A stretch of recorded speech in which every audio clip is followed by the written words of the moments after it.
My name is Christian Ashley, a seminary student and servant of God, and you are listening to the Let Nothing Move You podcast, a proud Anazal Ministries podcast.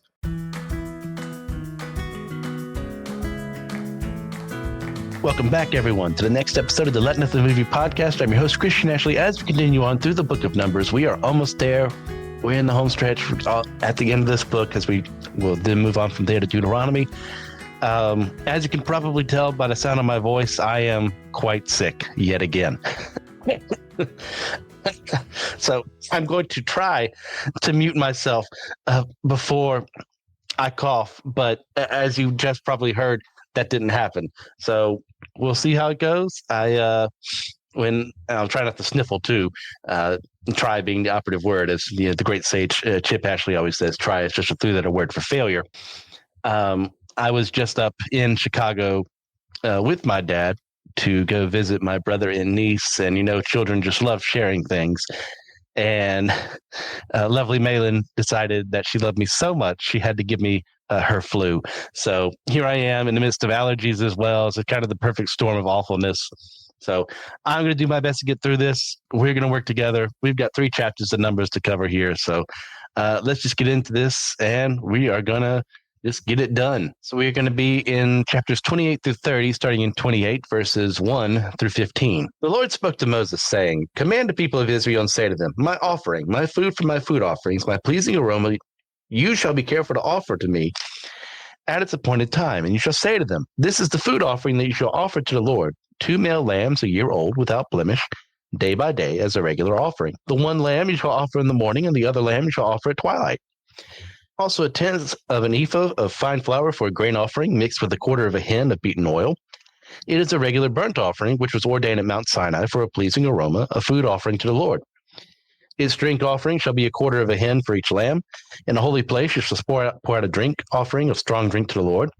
The other lamb you shall offer at twilight. Like the grain offering of the morning, and like its drink offering, you shall offer it as a food offering with a pleasing aroma to the Lord. On the Sabbath day, 2 male lambs a year old without blemish, and 2/10 of an ephah of fine flour for a grain offering mixed with oil, and its drink offering. That is the burnt offering of every Sabbath. This is the burnt offering of every Sabbath, besides the regular burnt offering and its drink offering. At the beginnings of your months, you shall offer a burnt offering to the Lord, 2 bulls from the herd, 1 ram, 7 male lambs a year old without blemish. Also 3/10 of an ephah of fine flour for a grain offering mixed with oil for each bull, and 2/10 of fine flour for a grain offering mixed with oil for the 1 ram, and 1/10 of fine flour mixed with oil as a grain offering for every lamb, for a burnt offering with a pleasing aroma, a food offering to the Lord. Their drink offering shall be 1/2 a hin of wine for a bull, 1/3 of a hin for a ram, and 1/4 of a hin for a lamb. This is the burnt offering of each month throughout the months of the year. Also 1 male goat for a sin offering to the Lord. It shall be offered beside the regular burnt offering and its drink offering. Sacrifices meant for God had to follow the correct rituals and rules, lest the people of Israel grow complacent and offer them half-heartedly, which, as we continue on through Scripture, we're going to see that done multiple times over, and we're going to see God say multiple times over, this makes me very angry. I despise your new moon festivals. I despise your sacrifices because you're not giving them correctly. You're not doing it because you need to. You're doing it because you're out of obligation or because you think this might please me. And God expected their worship of him to be treated with love and care, because he doesn't want lukewarm belief and for us to grow complacent in our affection for him. Now, we also kind of notice here that these sacrifices are also meant for when the people enter the land, which at the time of these verses being written hadn't happened yet. So once again, God is having Moses call forward to when Moses is not going to be around anymore. But the people who are following God have actually conquered the promised land and are doing what they're supposed to be doing. So now that they can reap the benefits of these rituals, this means nothing to the people of Israel in the desert, in their wanderings, unless they have a future to look forward to. And this is what it is, to then go and serve God, to then have the ability to give these sacrifices. Now we also see that these 2 lambs offered every single day are meant to symbolize that the Israelites were completely giving up everything to God. Just like the lambs were totally consumed by fire, nothing tangible was gained from the full consumption of the lambs, save for the Israelites being faithful to God and submitting to his authority, in order to show them that they were doing this for the right reasons and not for the rewards that God had offered them. Yes, we do things because God is going to reward us, But that's not why we do it. We do it because he tells us to. We do it because we love him. We want to seek him. And because God is a God of blessings, God gives blessings to his people, especially when they're doing what he told them to do. But that's not why we do it. We don't go for this prosperity gospel side of things, expecting if I give this much of an effort, I expect God to give me this. God was killing this idea in the Israelites at this moment in time. You really, at the end of the day, have nothing to give me, but I'm still going to bless you. I'm still going to give these things, especially when you do what I tell you to do. Now, these lambs were also meant to be without blemish to show that God expected them, the Israelites, to live their lives blamelessly, but also as a means to continue to foreshadow, as the sacrificial system was to do anyways, the perfect sacrifice in Jesus, who had no sin and didn't deserve to die. It was also done at the start of the day and at the end of the day to show that the Israelites were to worship God at all times and never to waver in their service to them. This didn't mean that, oh, no, we did the night sacrifice, now it's time to sin. No, that carried on until the next day, when the next day morning sacrifice was given, then the evening sacrifice was given, and so on and so forth. It was supposed to be a perpetual ritual, something continually done in this cycle to make them know your sins are being covered by stuff like this. Don't waste the lives of these animals. These animals are precious to me. And you are demeaning their sacrifice by acting in the way that you do, because you are far more precious to me than these animals. Notice also that even on the Sabbath, these sacrifices were to be given, because this work was far more important than rest to show Israel's devotion and love to God. They're supposed to rest. Even the priests are supposed to rest, except for stuff like this. And if they didn't do their jobs every day, then the people of Israel suffered as a result. The Sabbath was supposed to be a time of rest and not to work, but work still had to be done on the Sabbath for the sins of the people to be covered, which is a huge responsibility, but one well worth doing. I'll move on from there to verses 16 through 31. On the 14th day of the first month is the Lord's Passover, and on the 15th day of this month is a feast. 7 days shall unleavened bread be eaten. On the first day there shall be a holy convocation. You shall not do any ordinary work, but offer a food offering, a burnt offering to the Lord, 2 bulls from the herd, 1 ram, and 7 male lambs a year old. See that they are without blemish. Also their grain offering of fine flour mixed with oil, 3/10 of an ephah shall you offer for a bull, and 2/10 for a ram. 1/10 shall you offer for each of the 7 lambs, also 1 male goat for a sin offering to make atonement for you. You shall offer these besides the burnt offering of the morning, which is for a regular burnt offering. In the same way, you shall offer daily for 7 days the food of a food offering with a pleasing aroma to the Lord. It shall be offered besides the regular burnt offering and its drink offering. And on the 7th day you shall have a holy convocation. You shall not do any ordinary work. On the day of the first fruits, when you offer a grain offering of new grain to the Lord at your feast of weeks, you shall have a holy convocation. You shall not do any ordinary work, but offer a burnt offering with a pleasing aroma to the Lord, 2 bulls from the herd, 1 ram, 7 male lambs a year old. Also their grain offering of fine flour mixed with oil, 3/10 of an ephah for each bull, 2/10 for 1 ram, 1/10 for each of the 7 lambs, with 1 male goat to make atonement for you. Besides the regular burnt offering and its grain offering, you shall offer them and their drink offering. See that they are without blemish. Passover was meant to be the height of the Jewish holidays, and for their sacrifices as well. It marked the anniversary of God preserving them from Egypt and establishing them alone as his people on the earth at this stage in history. Failure to show the proper reverence for this moment was to show that the Israelites were denying the good that God had done for them and that they despised his good works on their behalf. This and the time of Pentecost were intended to be moments of glorious celebration and partying. God wants us to celebrate. He wants us to have a good time. He wanted them to have this glorious time of celebration and partying, as the people were supposed to be growing closer to God and realizing that all that they had belonged to him and that he loved them and wished the best for them. This is why they were supposed to celebrate these days. We talked previously about the holidays. God just wasn't like, I feel like you need a day off, so here's a holiday. No, it meant something to him. It was supposed to mean something to the Israelites of God has blessed us. He has given us this day where we don't have to work. We can hang out with our friends. We can party, have fun, and reflect on all the good that he's done for us. Well, if you do the other parts, but then not the latter part, they're missing the point, which is God alone is worthy of this worship. God alone is who they should be asking to bless them and thanking him for when he does. So we go from there to chapter 29, verses 1 through 11. On the first day of the 7th month, you shall have a holy convocation. You shall not do any ordinary work. It is a day for you to blow the trumpets, and you shall offer a burnt offering for a pleasing aroma to the Lord. 1 bull from the herd, 1 ram, 7 male lambs a year old without blemish. Also, their grain offering of fine flour mixed with oil, 3/10 of an ephah for the bull, 2/10 for the ram, and 1/10 for each of the 7 lambs, with 1 male goat for a sin offering to make atonement for you, besides the burnt offering of the new moon, and its grain offering, and the regular burnt offering and its grain offering, and their drink offering, according to the rule for them, for a pleasing aroma of food offering to the Lord. On the 10th day of the 7th month, you shall have a holy convocation and afflict yourselves.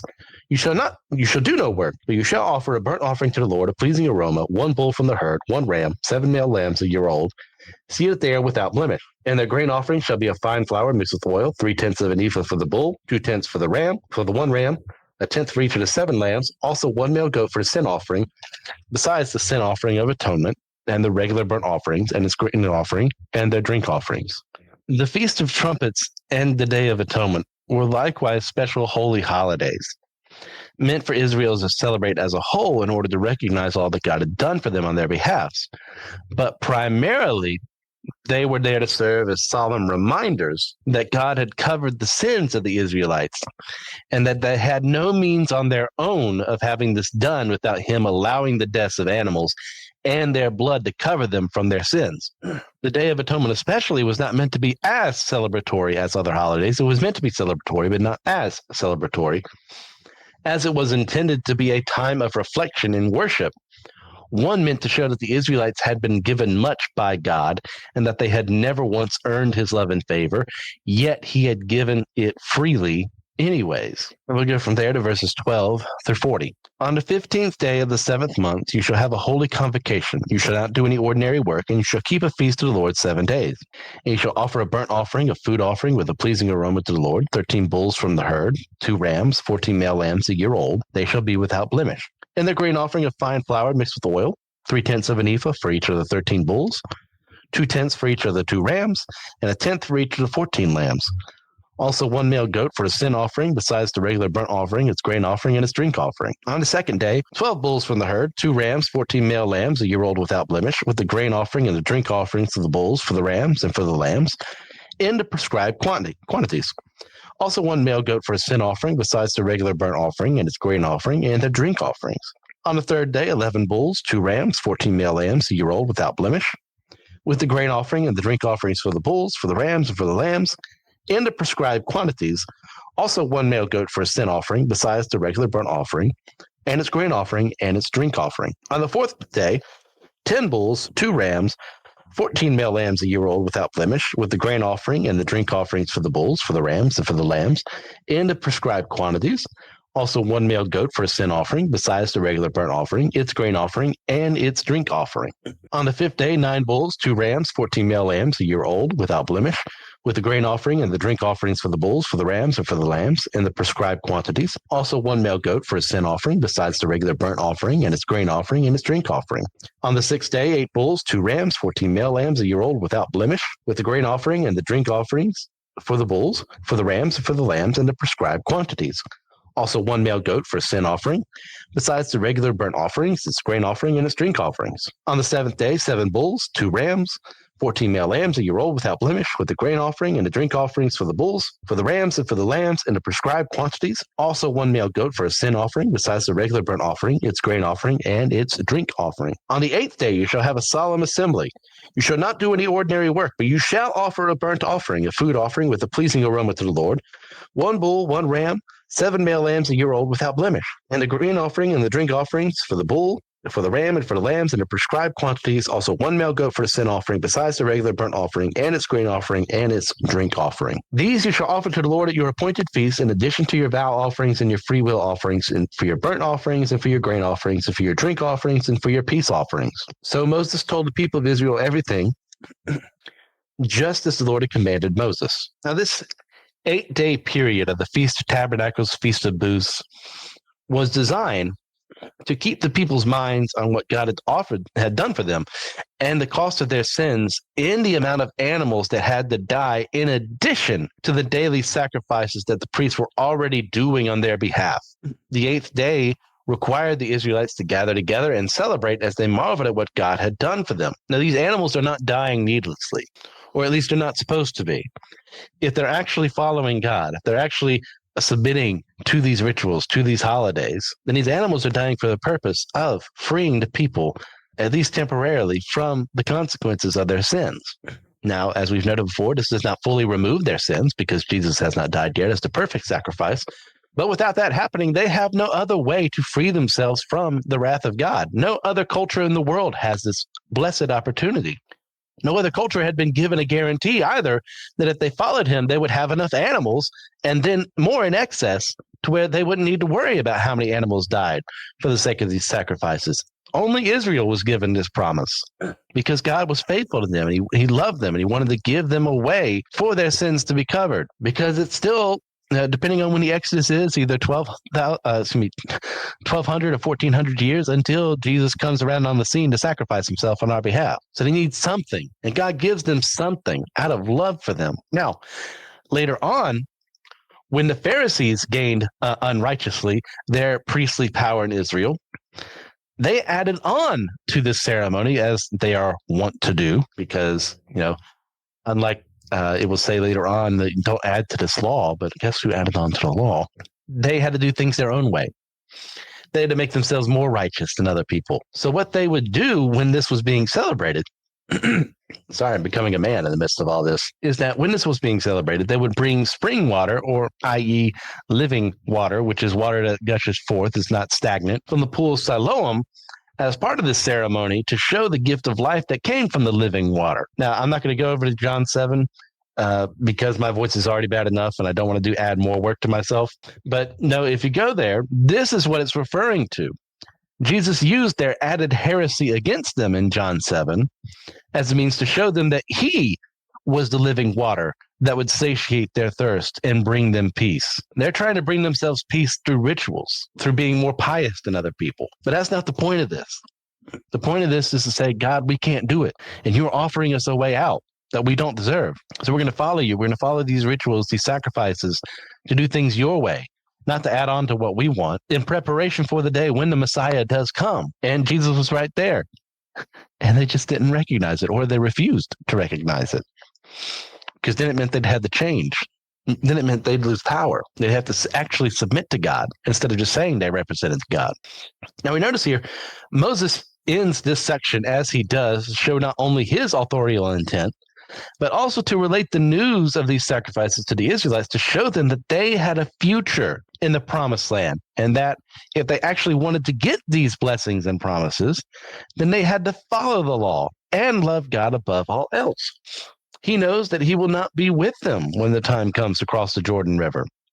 So he is using his last days on the earth to teach them effectively and charge them to follow God as he does, out of great love and affection for them, and knowing from personal experience how often they can be led astray to seek other ways to live or to worship other gods. But above all else, Moses did this because God commanded him to do so. God alone tells us what to do and how to live our lives, and we get no say against his truth. Moses submitted himself humbly to God. And we are to do the same if we truly mean what we say when we say that we love him. This is why he is such a great example, even for all of his faults. Moses is a man of God through and through. And when God says, Moses, do this, most of the time, Moses does it, because Moses remembers the times when he didn't. It's on his mind all the day long that he's not going to enter the promised land because he let his anger take control of him. He let his bitterness take control of him, his resentment. And now he's barred from the promised land. So humbly learning from that, he then proceeds to tell the rest of Israel about this so that they can not make the same mistakes, not make the same choices that he did that brought him to the point of not being able to enter the promised land. And we'll go from there to chapter 30, verses 1 through 2. Moses spoke to the heads of the tribes of the people of Israel, saying, "This is what the Lord has commanded. If a man vows a vow to the Lord or swears an oath to bind himself by a pledge, he shall not break his word. He shall do according to all that proceeds out of his mouth." As leaders of the home, men were under an immense amount of scrutiny when they made a vow because they had to fulfill it, lest God's name be harmed by their action or their inaction. That's to say, hey, if you make a vow, you better do it. Or if you make a vow, it better be something that aligns with God's will, because any idiot can make a vow, but a proper one done that actually submits to God's authority, is one that needs to be executed. You needed to be a man of your word. And these vows are not bad We kind of have in this idea in the church of vows are bad. But no, there are plenty of ways we can use vows correctly to say, God, I am making a promise to you here today, maybe in front of witnesses, maybe not, to do something for you, to do something to further your kingdom. And there's even vows. So you say, God, if you do this, I will do this. That not in and of itself is not necessarily bad. It is when that vow is made out of folly or without the proper amount of information or just to one up someone else who has made a vow that God truly has an issue with it, amongst other reasons for why it could be bad. And even God himself makes vows. So if he can do it in that sense, so can we. But just like I expect him to give what he promises when he makes a vow, he expects the same out of me. He expects the same out of us, because we go all the way back to Genesis 12, through the story of Abraham until 25-ish. God makes vows to Abraham. He swears by himself that he's going to love and watch over him. And he's going to vow to make a great nation out of Abraham with countless descendants. And look at how God has given that vow and how it has come to pass. We can't count the number of descendants of physical Israel, let alone the spiritual descendants that are of us who follow Christ. To human minds, it is incalculable, because we don't know how many people have actually found a saving faith in Christ. We don't know how many people are there serving him in the world right now. We can poll people all day long, but that doesn't mean they're actually Christian. But God knows the number, and he vowed for that to be happening. So we are living in a world created by a vow like that. But the issue arises when men make vows without thinking or just to impress others. Making vows to God are something that we need to take seriously. And there are some that I've made that I can't bring into reality because the circumstances of those vows haven't occurred yet. But if they did, then I am on the hook for what I said I would do. So I better do them when the conditions for those previous vows are made. For example, I mentioned on another episode, one we did with Joshua, that if I ever received a certain amount of money, and I'm not going to say the amount of money out loud, that's between God and I have specific things that I promised God that I would do with that money. And here's some of those things. This is not everything, just some of them. Like 20% of that total has to go to 2 churches that I previously attended. I specifically said I'm giving this money to them. And another 10% goes to the church that I'm currently attending when the conditions of this vow is made. I left that one kind of nebulous because I didn't know where I would be if this were to happen. And this is a huge if. And there are other places that money has to go to first before I can spend anything on myself. But you get my point. I have to do this if I expect my word to be my bond, and if I truly wish to love God well. So when it comes to following him well, I charge you all just as much as I do myself to not make such a vow without thinking it through, because he will expect us to deliver on our promises should he bless us with the conditions of the vows we made. Either we mean what we say when we promise things to him and vow to get them done, or we become liars in the sight of our God, who has blessed us to test us and on our convictions. I'd rather be honest to him. No one else has heard that vow in its fullness except for me and him. So you could say I'm not on the hook when it comes to human matters, but God knows what I said, and I know what I said. If there ever comes a day when that amount of money is given to me, however it happens, and I don't follow through with it, I expect God to be angry. And he should be, because I promised to do something and then I proved I wasn't worthy of him blessing me. So just think it through before we make such things. I made that because I realized one of the reasons I wasn't rich is because I would have handled that money poorly. If I had grown up rich, I would have used that money on myself.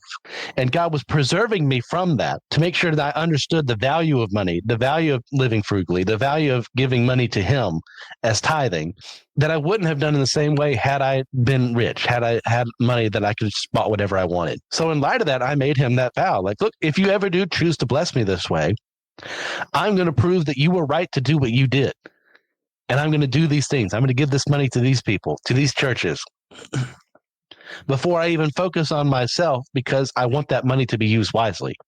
I don't want it to be wasted. But that's me. God may tell you to do something completely and utterly different. And if he does, when you make that vow, make sure you're doing it correctly. Make sure you're doing it out of love to him.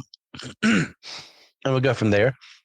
and finish off today with verses 3 through 16. If a woman vows a vow to the Lord and binds herself by a pledge while within her father's house in her youth, and her father hears of her vow and of her pledge by which she has bound herself and says nothing to her, then all her vows shall stand, and every pledge by which she has bound herself shall stand. But if her father opposes her on the day that he hears of it, no vow of hers, no pledge by which she has bound herself shall stand. And the Lord will forgive her because her father opposed her. If she marries a husband while under her vows or any thoughtless utterance of her lips by which she has bound herself, and her husband hears of it and says nothing to her on the day that he hears, then her vows shall stand, and her pledges by which she has bound herself shall stand. But if on the day that her husband comes to hear of it, he opposes her, then he makes void her vow that was on her, and the thoughtless utterance of her lips by which she bound herself, and the Lord will forgive her. But any vow of a widow or a divorced woman, anything by which she has bound herself, she shall stand against her. And if she vowed in her husband's house, or bound herself by a pledge with an oath, and her husband heard of it, and said nothing to her, and did not oppose her, then all her vows shall stand, and every pledge by which she bound herself shall stand. But if her husband makes them null and void on the day that he hears them, then whatever proceeds out of her lip concerning her vows or concerning her pledge of herself shall not stand. Her husband has made them void, and her Lord will forgive her. Any vow and any binding oath to afflict herself, her husband may establish, or her husband may make void. But if her husband says nothing to her from day to day, then he establishes all her vows or all her pledges that are upon her. He has established them because he said nothing to her on the day that he heard of them. But if he makes them null and void after he has heard of them, then he shall bear his iniquity. These are the statutes that the Lord commanded Moses about a man and his wife and about a father and his daughter while she is in her youth within her father's house. Now, the initial woman mentioned here is an unmarried woman still living in her father's house. As such, he has the authority to lead his house, and that includes every member of it, not just the women. So if his daughter makes a vow in youthful folly, he has the right to veto it because he is the head of the household. However, he also has the right to give his blessing to it because he recognizes the piety of his daughter and wishes for her to follow God well. This isn't about shutting down the rights and voices of women and making them lesser than men, but instead is about empowering them to follow God well and be his faithful servants. Refer back to earlier verses when it's talking about what the men are responsible for. The same is true of them. They are not to make rash vows. They are not supposed to make youthful, rashful, stupid decisions. So this would be the son as well included in this, because the father is the head of the household. Said, no, idiot, you can't vow that. You have no right to say that. Quit being stupid. You're saying that because you're young and you don't get things. So the same is true of the daughter. This also applies to the husband of a new wife who, if they are truly there to love each other, will reveal secrets and vows that they made prior to their marriage that will affect their current life, i.e. something that I mentioned earlier. If that the day ever comes when I get married, I'm going to have to explain that to her, and she's either going to be for it or against it. Well, it's too late, and we're going to have that discussion because I made a promise. I made a vow, and I'm either going to be a man of my word or not. And these secrets and vows that they made prior to their marriage are going to affect their current life. So they need to be mindful. They need to be aware of them. It is sinful not to expose this truth to a spouse. Do you imagine how evil it would be if, that day came and I got that money, the certain amount, and then I said, oh, by the way, here's what I said I'd do. Well, that's a huge mistreatment of my wife in that circumstance. I have not given her the fullness of who I am. I have held something back, maybe out of fear or whatever. And now I have brought ruin to a house that could have been avoided had I just spoken up. Had the wife, if she had made something similar, if she had just spoken up. The husband is expected to be honest with her about any vow that affects her, and so too is she to do the same. If, however, her vows are incompatible with her new life as a wife, the husband has the right to say no to them, and they are to work together to agree on this issue. Husbands and wives should never keep such vows secret from the other, because they need to be as one. So they can have one less thing to worry about in a world that already despises holy marriage. And this revelation of previous vows made should strengthen them to work as a better cohesive unit. This world despises marriage as it is ordained by God. It despises the ability of husband and wife to work together as a team. Oh, they'll say they don't. They'll say that they actually want that. But the truth of the matter is they just want whatever they want. Just do whatever you want. Your truth is relevant. Your truth is as good as any other. And that's why we have so many affairs. That's why we have so many people end up in relationships out of wedlock. And I include Christians who aren't following marriage seriously in that as well, because they're not doing their job. They're not loving their spouse as much as they're supposed to. They're not being a cohesive unit. So why add one more thing that could possibly ruin a relationship when you could nip it in the bud immediately, even before you got married? Say, hey, I promise to do this. Is that acceptable for you? And if it's not, you're not meant to be, because the vow to God is more important than anything else. The relationship with God is more important than anything else. And if that is incompatible, there's probably something else that was going to cause problems down the road. So just be mindful of stuff like this. You also see here in a parenthetical, the widow or divorced woman is not under the authority of a husband anymore and can freely make vows to God without seeking anyone else's approval. Almost like God cares about women. Interesting. However, just like the men are expected to follow through with their vows, so too are they to do the same, lest they bring dishonor to God's name. If this is one of those ultra-patriarchal, anti-women kind of communities and rule sets and laws that are made back in the day, the women don't have this right. But God, rich in mercy and love, offers it anyways, showing them that they have just as much value as being daughters as the sons have value. I also see here, when a woman is married to her husband, she is expected to be open and honest about what vows she makes even after marriage. She is not to be silent on them, and is to tell her husband about them so that they can talk it out and encourage one another. Keeping it silent shows immense disrespect to her husband and his authority. So he is not to blame for any vow that she made that he himself did not hear. However, he is responsible for any vow made that he is aware of, and is to encourage his wife to follow through with her vows, just as she is to do for any vows the husband has made. This is designed to create unity within the marriage and enhance the love for man and wife alongside their love and devotion to God, as it removes secrets and vows made in folly from adversely affecting the marriage needlessly. God wants marriages to be good. He wants marriages to be something wonderful as a representative of his relationship with us, of how much he loves us. And God is not a God of disunity. God is not a God of hatred. God is not a God of keeping secrets from us or making stupid vows. God expects the same of us in our own lives. For those of you who are married, don't keep secrets from each other. Don't make stupid vows. Be open and honest with each other. That will strengthen a marriage far more than it will ruin any marriage. Because there's an openness and honesty there, there's a genuine love and affection for one another. With all that in mind, we're done for the day. My voice is tired. I'm ready to go relax. So please, if you get a chance, leave a 5-star review in your podcasting platform of choice. Help us with the ratings there. Really appreciate everyone who's done so far. If you get a chance, please share the show with your friends and family members. Increase our audience in that way. If you're interested in my own fiction writing, you can find my works at starvingwritersguild.com or on Amazon by searching for the name MC Ashley. If you're interested in some further solid studies into the Bible and its teachings, then check out the other members of the NSL Ministries Podcasting Network. You can find me specifically on systematic ecology, Why I Don't Like, Friday Night Frights, and Some Joyful Noises. You can contact me at letnothingmoviepodcast@gmail.com. I'd like to extend a special thank you to Joshua Knoll for the editing that he does and for the music he adds to the podcast. And with all that in mind, God bless you all in accordance to his will and not mine. And allow me one more time to remind you, let nothing move you.